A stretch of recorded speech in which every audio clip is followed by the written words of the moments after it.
जय श्री कृष्ण। पूजा कक्ष में, पूजा की ताक में हमें क्या रखना चाहिए, आज हम इस पर एक वीडियो तैयार करके अपलोड कर रहे हैं। आप लोगों से यही निवेदन है कि मेरी बातों से, मेरे बताए गए दिशानुसार अगर आपको थोड़ा सा भी सुख मिलता है, सुख की अनुभूति होती है, आनंद मिलता है, मेरे बताए विचारों अनुसार आप कोई परिवर्तन अपने जीवन में करते हैं और उससे आपकी खुशियों में वृद्धि होती है, आप मेरे चैनल को सब्सक्राइब करें, बेल आइकन दबाएं और शेयर करें। यदि कोई कमेंट हो तो जरूर दें। आज मैं आपको जो बताने जा रहा हूं, पूजा कक्ष में बनी पूजा की ताक या मंदिर के संबंध में, हालांकि हम सब जानते हैं कि रोजाना पूजा करते हैं, सुबह शाम आरती करते हैं, ताली हिलाते हैं, लेकिन फिर भी हो सकता है कि जो नई जेनरेशन है या किसी वजह से हम इनमें से कोई बात ना जान पा रहे हो, तो उसे अब हम देखकर, यानी आप देख और सुनकर उसे आजमाने की कोशिश करें। पहला बिंदु है अपना, आज का पहला बिंदु अपना है, आपकी पूजा की ताक में कम से कम 5 देवी देवताओं की तस्वीर अर्थात चित्र, जिसमें मूर्ति भी आ जाती है, होनी चाहिए। वो कौन कौन सी है? श्री गणेश जी, श्री ठाकुर जी, विष्णु भगवान का रूप, बाल रूप जो उन्होंने भगवान कृष्ण के रूप में लिया अवतार, उनका छोटा सा लड्डू गोपाल की मूर्ति जो सामान्यतया जनरली पीतल की बनी हुई होती है, आसन सहित, उनके बिछोने सहित, बिस्तर सहित, उनकी पोशाक सहित, उनके मुकुट सहित, उनकी माला सहित और उनके सिर पर छत्र सहित होनी चाहिए। श्री शिव जी या तो पारस शिवलिंग रखे या बाद में आप शिव जी साकार, शिव जी का चित्र, साकार और निराकार, यानी कि साकार जिसमें हम शिव जी को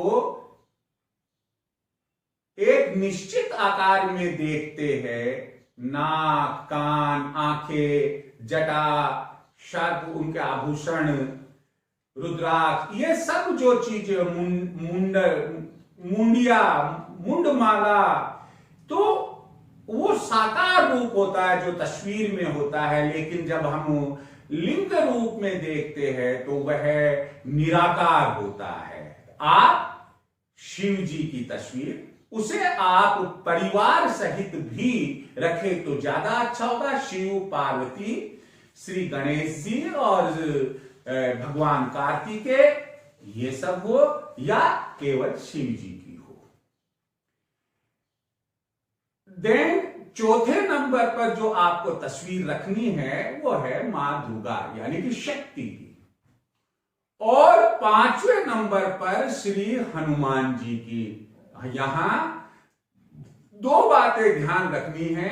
मां दुर्गा की तस्वीर पूरब की पीठ लगी हुई होनी, पूरब दीवार की तरफ पीठ लगी हुई, और उनके वाहन यानी कि शेर का मुंह बंद होना चाहिए। क्यों? क्योंकि हम कहां के लिए रख रहे हैं? हम घर पर रख रहे हैं।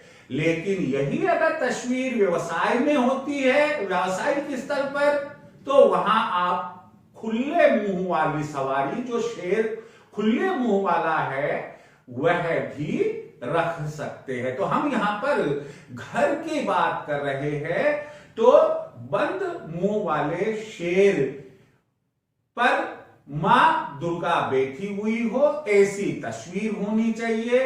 और श्री हनुमान जी की तस्वीर ऐसे किसी दीवार से सटाकर, क्योंकि 3 दीवार मिलेगी आपको वहां पर, इस प्रकार से दीवार के सटाकर रखे कि पर्वत लेते हुए वो दक्षिण दिशा में उड़ते हुए हो।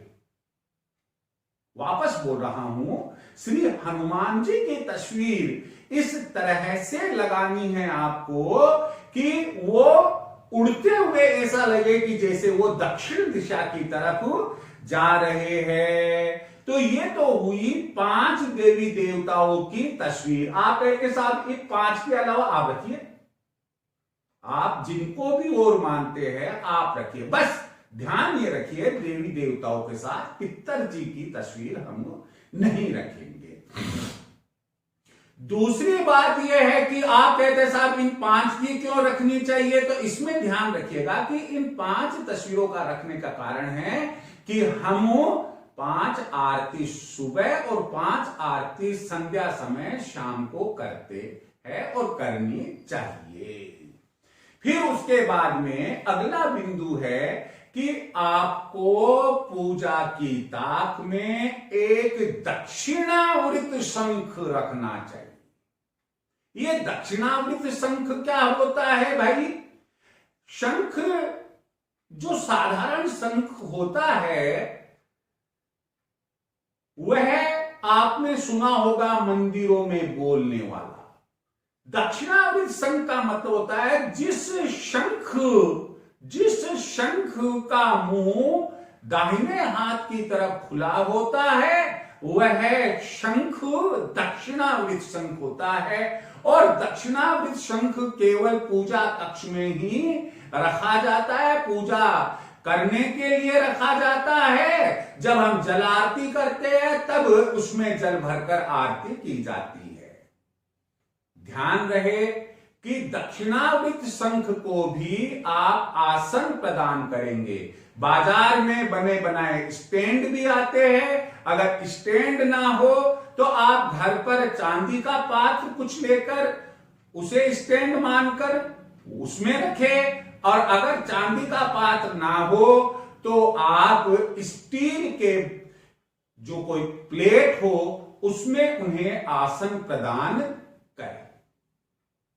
दक्षिणावृत शंख एक ऐसा शंख है कि अगर घर में किसी को असाध्य रोग है और आज उसमें जब हमने सुबह पूजा की, जल भरा, 24 घंटे बाद उस जल को अगर रोगी को पिलाया जाता है जिसके असाध्य रोग है, और आपका विश्वास है, श्रद्धा है इस बात पर, पक्की बात है कि उसके दवाइयां असर करने लग जाएगी जो चल रही है, और वह जल्दी ठीक होने लग जाएगा। दूसरी बात यह है कि अगर आप दक्षिणावृत शंख में आज सुबह पूजा के वक्त जल भरते हैं और अगले दिन पूजा करने के पूर्व उस जल के छींटे पूरे मकान की दीवारों पर लगाते हैं, तो घर में से नकारात्मक ऊर्जा यानी कि नेगेटिव जो एनर्जी है वो घर के बाहर चली जाएगी। तो दक्षिणावृत शंख आपको पूजा स्थान पर रखना चाहिए। अगला बिंदु है वामावृत शंख। वामावृत शंख भी आपकी पूजा स्थल पर अर्थात मंदिर में होना चाहिए। ये वामावृत शंख बाएं हाथ की तरफ खुला हुआ होता है और जो इसका एक हिस्सा है वो बाहर से ऐसा लगता है फूंक मारने पर वो बोलता है, यानी कि वो एक बोलने वाला शंख होता है, जिसे हम कहते हैं कि जब उसे हम बजाते हैं तो शंखनाद हो रही है। आपने महाभारत देखी होगी, आपने रामायण देखी होगी, इन सीरियल्स में आपने देखा होगा कि जब युद्ध का समय आता तब उस समय भगवान कृष्ण अर्जुन से कहते हैं कि शंखनाद करो। तो ये जो शंखनाद है वह इस बात का वहां प्रतीक होता था कि हां युद्ध की घोषणा हो गई है। लेकिन यहां ध्यान रखें, घर में हमें कोई युद्ध नहीं करना है, लेकिन अगर हम प्रातःकालीन पूजा में और सायकालीन पूजा में शंखनाद करते हैं तो उसकी ध्वनि से, शंखनाद से उस घर की जितनी नेगेटिव एनर्जी है, ना केवल उस घर की बल्कि उस शंखनाद की ध्वनि जहां तक सुनाई दे रही है, ऋणात्मक जो ऊर्जा है, नेगेटिव एनर्जी है, वह दूर हो जाती है। दूषित कीटाणु जीवाणु वो भग जाते हैं। ऐसी मान्यता हमारे प्राचीन ग्रंथों में है। यही कारण है कि ऋषि मुनियों के पास भी शंख होते थे और वो शंखनाद भी करते थे। शंखनाद सामान्यतया हमारे धर्म में हर पूजा की समाप्ति के बाद में किए जाने की एक व्यवस्था है। तो वामावृत शंख हमारे पास में होना चाहिए, उसकी साइज कोई भी हो सकती है, और आपको उसे अगर बजाना आता है तो जरूर पूजा समाप्त करने के बाद में वामावृत शंख को बजाए, अर्थात घर में शंखनाद करे। अगली बात जो हमारे घर के पूजा कक्ष में जरूरी है वो ये है कि भाई हमारे पास में खाने पीने को बर्तन है, कोई स्टील का है, कोई पीतल का है, कोई कांसे का है, या अन्य आजकल सेरेमिक के भी कई बर्तन आने लग गए हैं। भाई भगवान को तो भोजन कराओगे ना, तो भगवान के लिए कौन से धातु के बर्तन बताए गए हैं, कौन से धातु के बर्तन देवी देवताओं को और भगवान को प्रिय है। यहां हम आपको बता दें कि तांबे के पात्र सर्वश्रेष्ठ होते हैं। यदि जल भरते हैं तांबे की गड्डी होनी चाहिए, यदि आप भोजन कराते हैं तांबे का पात्र होना चाहिए, आप पंच मेवे से भोग लगाते हैं तो भी तांबे का पात्र होना चाहिए। तो तांबे के पात्र घर पूजा कक्ष में होने चाहिए, वही भगवान को अति प्रिय होते हैं। नेक्स्ट है कि उसके अलावा पूजा कक्ष में और क्या क्या होना चाहिए। पूजा कक्ष में माला होनी चाहिए। आप जिस भी मंत्र का जप करते हैं उस जप के लिए आपकी माला पूजा कक्ष में ही होनी चाहिए। सामान्यतया हर घर के पूजा कक्ष में तुलसा जी की माला होती है। तुलसा जी की तुलसी माला होती है, अर्थात तुलसा जी की लकड़ी के बने मणियों से माला को तुलसा माला कहते हैं। सामान्यतया वह होती है, लेकिन यदि आपके कोई हारी बीमारी पीड़ा, कोई दशा महादशा, साढ़े साती ढैया या और कोई विष योग, चांडाल योग लगा हुआ है और आपको किसी विद्वान व्यक्ति ने कहा है कि भाई आप रुद्राक्ष माला फेरिए, तो आप रुद्राक्ष की माला रखिए।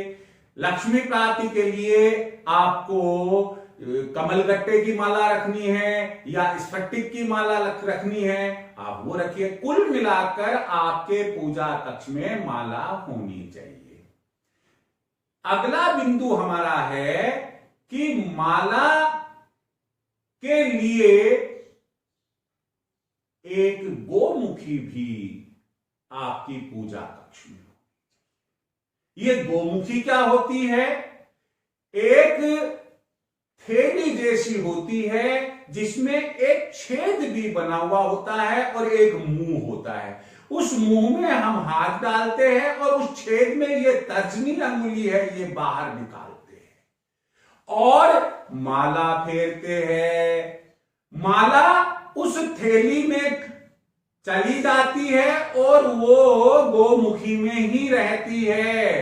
कारण कि हमारे प्राचीन विद्वान ऋषि मुनि कह गए हैं कि माला का जप करे तो जपती हुई माला दिखाई नहीं देनी चाहिए। तो आपके पूजा कक्ष में यानी कि मंदिर में एक गोमुखी का होना भी जरूरी है।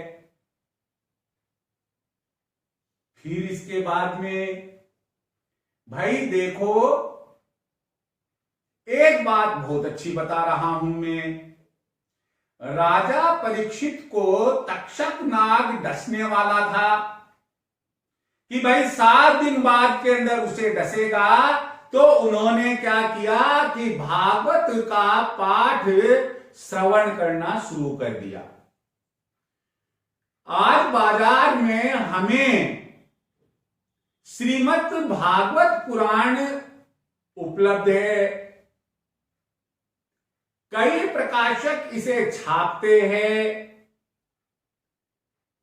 जिनमें सबसे ज्यादा गीता प्रेस गोरखपुर की भागवत श्रीमद् भागवत महापुराण ज्यादा चलन में है। तो आपको चाहिए कि आप श्रीमद् भागवत पुराण ग्रंथ को अपने पूजा कक्ष में इस तरह से रखे जैसे भगवान विष्णु को आप को रखना है। आप सोचिए कि भगवान को कितना अच्छे से हम रखेंगे, ये आपकी और हमारी कल्पना के भी परे होता है। जितना अच्छे रखे उतना ही कम। एक लाल वस्त्र हो, लाल वस्त्र में उसे रखे, उसको लपेट कर रखे, उनको स्थान प्रदान करे। और जब हम दिया बत्ती करते हैं, अगरबत्ती लगाते हैं, गूगल का धूप देते हैं या कपूर का धूप देते हैं, दीपक लगाते हैं, ये सब के सब श्रीमद् भागवत महापुराण को भी करे, अर्थात धूप बत्ती करे, अगरबत्ती लगाए, दीपक दिखाए, उनको नमस्कार करे। उनको छूने मात्र से हमें उतना पुण्य मिलता है जितना कि साप्ताहिक भागवत का पाठ श्रवण करने पर मिलता है। और हमारे सारे कष्ट दूर होते हैं। इसलिए मेरा आपसे यही कहना है कि आप अपने मंदिर में श्रीमद् भागवत पुराण अवश्य रखें। उसका दर्शन मात्र हमारे पापों को नष्ट करने वाला होता है। आज इस वीडियो में इतना ही। जय श्री कृष्ण।